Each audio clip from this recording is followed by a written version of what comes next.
Guys, there's something I want to tell you. Please be alert. Be alert, and it's not safe outside here anymore. It's not safe in town anymore. And kuna watoto wanatembea na visu, and they are robbing, and they want to kill you. They want to rob you and still kill you. Especially on Super Metro, that area of Super Metro, and also around Galitos, that is opposite Hilton. And then that side ya Galitos hata hakuna stima, sahi hakuna street light. Ikishafika 6 mambo ni mbaya, especially on weekends. People kumbe hawapitangi hapo na hawata hawaambiani. People waliacha kupita hapo.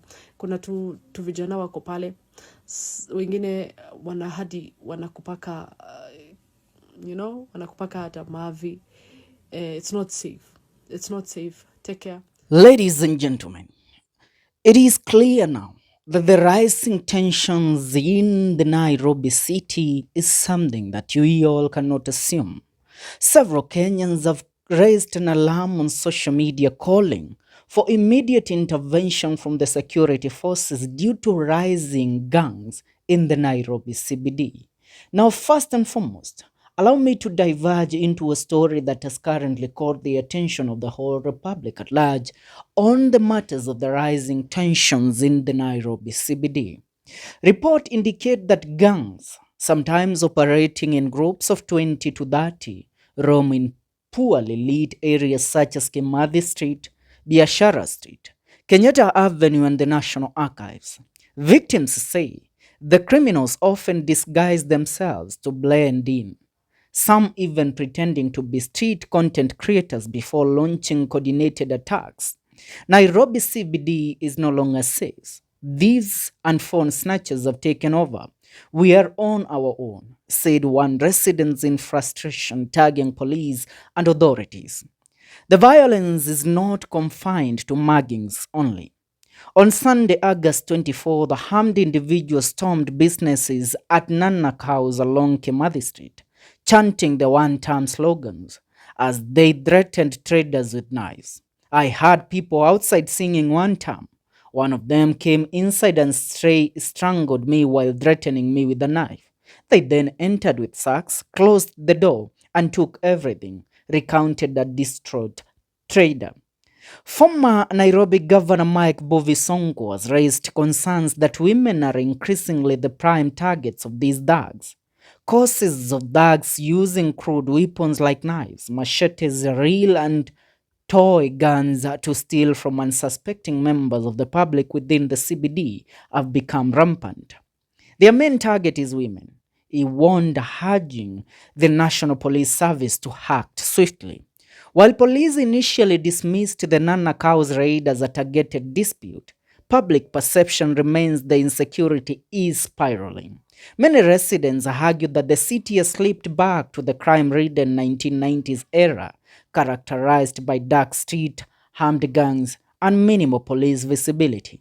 It feels like we are back to those days: no lights, knives, syringes, and no police inside. We are terrified.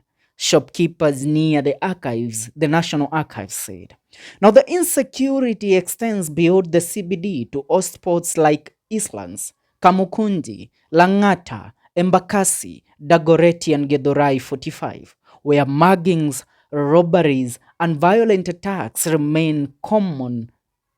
Experts cite unemployment, drug abuse, poverty as key drivers fueling the crime wave. As pressure mounts, authorities are being argued to deploy more visible and effective policing to restore public trust. In the meantime, residents are advised to remain vigilant. But before we go into the stories that have been shared by different people, allow me to share with you a certain message that was today revealed by one CEC of Environment in Nairobi County, Geoffrey Musiria. Remember, Geoffrey Musiria severally has been transversing Nairobi County, trying to build trust within the people of Nairobi and also trying to deal with the garbage collection. Now listen to what Musiria said on matters the insecurity that is currently happening in Nairobi County. Kwenye mtandao watu wanaongelea kuhusu vijana ambao wanaoibia town. Na nataka niwaeleze kwamba there's a group of goons ambao wana time, especially Sundays, wanakuja kikundi ya vijana kama 20, wanatembea pamoja na kusurround, wanakunyang'anya simu ama wanakunyang'anya mali yako. So hata hilo jambo tumeraise na regional commander wa Nairobi, Mtasede, na ametuashua kwamba ameweka askari wake au watu watashikwa, au vijana watashikwa, wachukuliwa hatua. So nyinyi vijana mnatoka mtaani mnakuja town kuja kuibia watu, your time is up. Mtashikwa na mtachukuliwa hatua.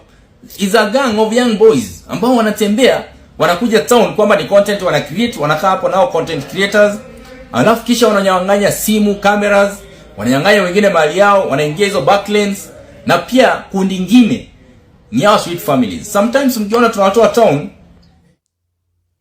Now that is what Musiria had to say on matters the rising gangs, on matters of the rising gangs and insecurities within the CBD. Apart from Musiria, another message that caught my eye today is a message that was relayed by the former cabinet secretary of trade in Kenya, none other than Honorable Moses Kuria. I want you to listen to what Kuria had to say on matters the rising insecurities in Nairobi County. Kuria says this: the alarming and increasing reports of insecurity in Nairobi require urgent attention. Nairobi cannot continue with its aspirations to be a regional financial and services hub with this kind of Madogodhanyo management.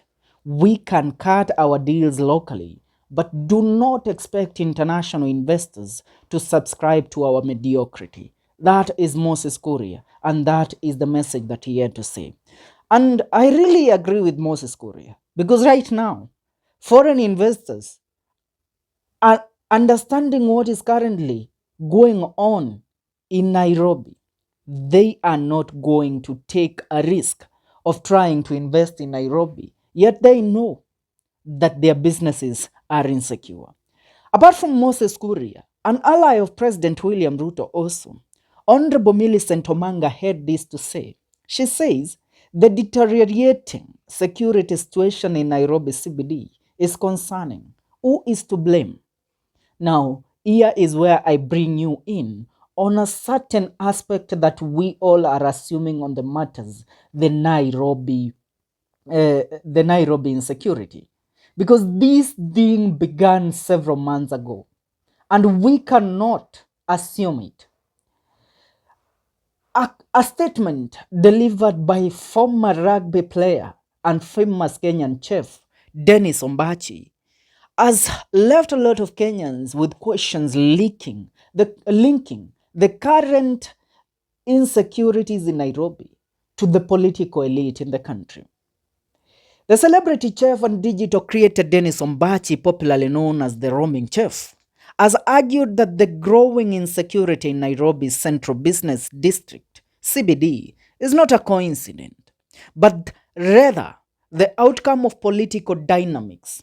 In a statement on Wednesday, September 3rd, 2025, Ombachi suggested that the spiking muggings and violent robberies in the CBD can be traced to groups of hired goons who were previously mobilized during demonstrations and political protests. And I quote him, "If you dig deeper, the rise in insecurity in Nairobi CBD isn't random. It ties back to the emboldened hired goons who, with no peaceful protesters left to harass, never left the streets.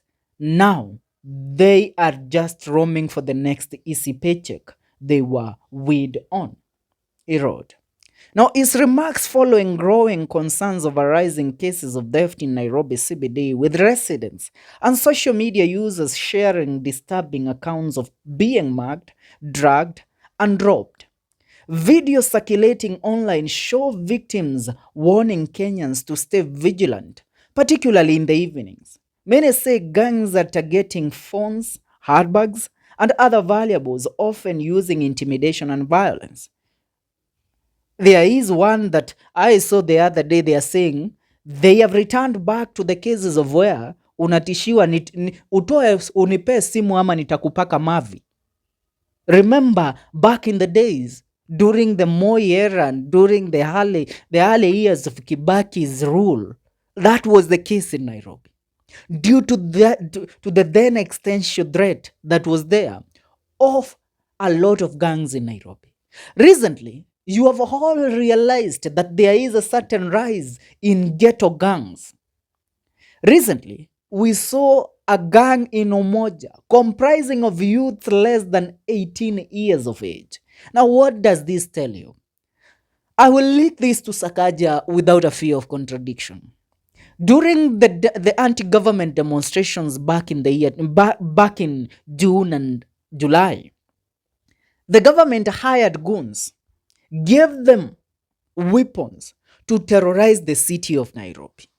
Now, here is where these goons realized on easy ways to make money, that we can go as a group and terrorize the city and live without being questioned. Because then they were guarded by the police and the police gave them security. Now they are doing it on their own. Do you know how insurgents rise in a country? Do you know how gangs develop in a country, leading to the collapse of a country? It is the same way the gangs of Haiti developed from the streets of Port Anu to taking over and destroying the country Haiti as we know it today. It is what is happening in Nairobi. Nairobi has a lot of police stations. There is no any other city or any other place in this country that has a lot of police presence than Nairobi. But where are the police? At night, when they are supposed to be guarding the streets and keeping off these thieves out of the streets, polisi wako baa wanakunywa na nyinyi. Mtazamaji, that's what's up, and that is a story that we saw. We should actually publish it so that we will keep our followers and Kenyans alert on the current existential threat that is currently in Nairobi County. For now, that's what's up. Make sure you subscribe. I want this video to go to Sakaja Arthur Johnson, my fellow comrade at the University of Nairobi, my governor, top shotter, my fellow Dimples gang, tafadhali. Have you seen the way the city is insecure? In the last 1 week, I've just watched horrific stories of the way gangs are moving in a group, wanaku-attack to town, especially around stages zote za mat. Have you seen those stories? Where Sakaja Arthur Johnson, top shotter baba, have you seen them? Tafadhali ebu weka chai chini, amka, start patrolling your city. We need security. We need hata usitupati kitu ingine sai. We need security. People have been marked at gunpoint, na visu, na nini, na two groups. Yani, kama leo naenda CBD, ile woga niko nayo, nasikia kujipupulia. Oh Lord. Sakaja Arthur Johnson, tell me you've heard about it and you are working on it. Just that. Because as the people of Nairobi, all we need right now is security. Ulisema ita work. I want to see this one working. Honestly, Central Police Station, OCPD, OCS, are you patrolling the city really? Because really, not one case, not two, not five, not 10. I know you come with the narrative. Nobody has reported in our station. Have you seen them online? Sasa mtu akimagiwa at gang point, kwanza utakimbililia maisha yako mkiachana nao wezi, ama kwanza utakuja police station. Sakaja Arthur Johnson, guy, tafadhali, this is where now our vote is speaking to you directly. Hii hata si promises. We don't want promises. We want action. Quick. What is happening? I deserve to walk in the city by night, by day, and feel very safe. Can we have these perpetrators brought to book? Wameshikwa tunawaona hivi na macho. Hey. Our plain clothes policemen. Tafadhali, guy, can you be vigilant? Jesus, Ata, I don't know what to say. Sakaja, Other Johnson, have you had the cases? What are you doing about it? Like, the people of Nairobi, we are concerned. Jesus Christ. Tell me. I hope this video will reach to you, and I hope there is action being taken. Sakaja, Other Johnson, aka Top Shotter, Siku Zombo. Na ile yako ya ngumi, unasemanga nini kwa hiyo ngumi? Please, we want action now. Like, quick. Thank you. I hope there will be action being taken. Please, thank you.